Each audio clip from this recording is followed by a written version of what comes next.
Alright, we're about a week into this. I think it's finally time to talk about one of my favorite shows that I've never given a review for. And this one suggested by Super Crash the Hedgehog. Hey Arnold. Here we go. I've talked about it a few times before. I put it as number 2 on my favorite Nick shows and named Arnold's Christmas as my number 1 favorite Christmas episode back in 2014. I love this show, and its holiday specials were some of the best episodes in the series. I already mentioned the Christmas one, but the Thanksgiving one and Valentine's episodes were great too. They really drenched themselves in the feel and atmosphere of the holiday. But we're not here to talk about those, we're here to talk about the Halloween special. Coming earlier in the second season, it was definitely one of my favorite Halloween episodes as a kid, but does it hold up? Spoiler alert, yes! This is Arnold's Halloween. It starts with Arnold and Gerald watching an alien invasion miniseries on TV, but the show ends before they actually attack. Then a show called UFO Tonight with Douglas Kane comes in. Flying saucers. They loom large in the imagination, but indeed, do they exist? Hi, Maurice LaMarche's Orson Welles / The Brain / Chancellor Naysay voice. You can mock this kind of paranormal show all you want, but I've always had a soft spot for them. Fact or Faked was an underrated show. Grandpa says it's time to plan the Halloween party and Arnold wants to help. Oh no, Arnold. Halloween is a serious business and it's not for kids. You know, Hey Arnold isn't known for its comedy, but it was in my opinion just as funny as early SpongeBob. The custom committee report is as follow. Grandma will be a witch! Like, that's a stretch. At Helga's place, Big Bob is watching the UFO show and tells his poker buddies about the time he was abducted by aliens. This gives Helga the idea to dress as aliens for Halloween. But Helga, I wanted to go as pirates. No, Vikings. How about clowns? We're all going as aliens because the whole purpose of Halloween is to scare people and make them give you candy. Apparently, Helga has enough power to force everyone in class to dress how she wants them to, and Arnold and Gerald are planning a prank on the grown-ups and tell the rest of the class to show up at his place later that night. If we time this right, we'll scare Grandpa and the boarders right out of their minds. Over the series, Arnold became a little bit too much of a goody two-shoes to the point that he was kinda boring, but during the beginning he could have a bit of a dark side. Halloween arrives and... okay, how come I never get costumes that look that good?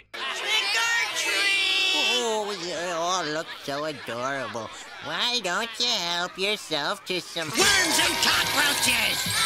Yeah, Phil, that's how you get your house egged and TP'd. Arnold and Gerald were able to rewire the radio, because 9-year-olds can do that, and create a fake radio broadcast. We interrupt this broadcast to bring to you a special bulletin. A large saucer-like craft of unknown origin. I'm at the scenes where a small crowd has gathered around a scorched area. This is like the 1938 War of the Worlds broadcast. And Maurice LaMarche is doing his Orson Welles impression, and his name is Kane. I get it. You know, that broadcast didn't actually cause that much of a panic, although it may go down as the original fake news. A cameraman for Kane's show hears the broadcast as Stinky makes the water tower glow with Christmas lights that cause the rest of the city's lights to go out. Look! It's the mothership! It's the end of the world! It must have destroyed the water tower, given that that's where it was. These aliens may be smart, but they suck at parking. The walkie-talkie goes out so they can't talk to Stinky to turn it off. Oh, that's convenient. And the kids show up to scare the adults, and I love that Ernie immediately goes for the mallet. Also, apparently Kane can interrupt network broadcasts to tell everyone. Can you imagine the Ghost Hunters guys interrupting Wheel of Fortune? I think the meaning of this footage is self-evident. Aliens have indeed landed among us. They intend to take no prisoners, and their ultimate goal clearly is to enslave the human race. You got all that from them running away from a guy with a mallet? Big Bob calls up his friends to defeat the evil aliens, while Arnold tells Grandpa the truth. It was us. We did it to scare you. We did a radio show on the roof. It was us. Criminy, Arnold, at least 14 people have already committed suicide. Realizing that an angry mob is after the rest of the class, they go off to help them. We're not aliens! We're just a bunch of kids out trick-or-treating dressed as aliens! Don't be fooled by them! I actually used to think that the adults were kinda stupid for not believing that it's just kids dressing up for Halloween, but now I live in the year 2020 and I don't. They can't get the paint off because of the brand Harold bought. I got something called permanent exterior latex.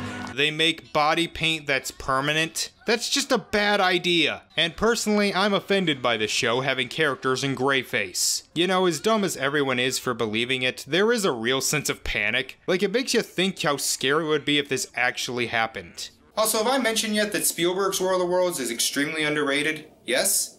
Well, I just want to remind you that Spielberg's War of the Worlds is extremely underrated. Bob and his friends also kidnap Principal Warts, who's about to give up. But what if they take me hostage?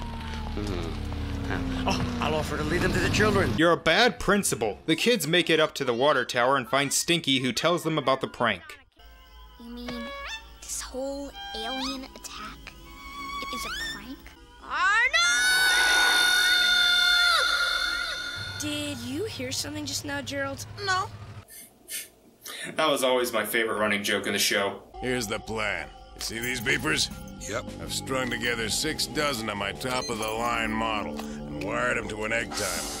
When I cross this wire, they'll start a chain reaction that'll blow that mothership back to the Stone Age. So if people buy enough beepers, they can make a fucking weapon out of them? Good to know. As Helga attacks Stinky, Arnold arrives and runs up to the tower. Bob also arrives and threatens to kill Helga. Perfect family entertainment. Arnold tries to stop him, but the others launch the beepers, destroying the tower, washing the paint off. So I guess by permanent, it meant almost permanent. Holy cow! I almost killed my own daughter! I'm a monster! This was one of the few times I remember Bob ever showing any kind of love for this poor girl. Grandma gets the power back on as they all head back home. Arnold, Gerald, and Stinky somehow aren't in trouble for causing mass panic and destroying the water tower, and all ends happily. Or does it? Happy Halloween, everybody!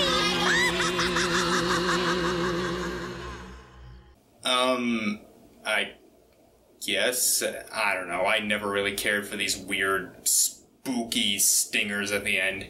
Anyway, this is a great episode.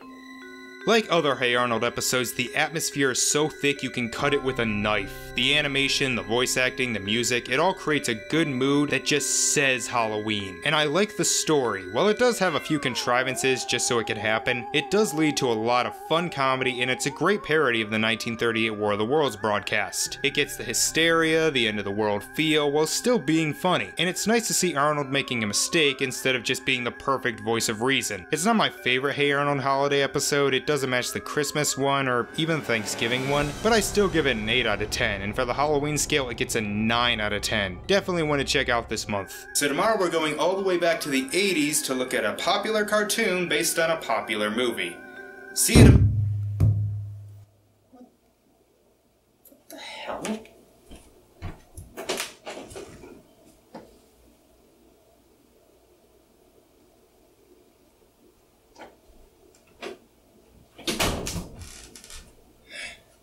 Whatever.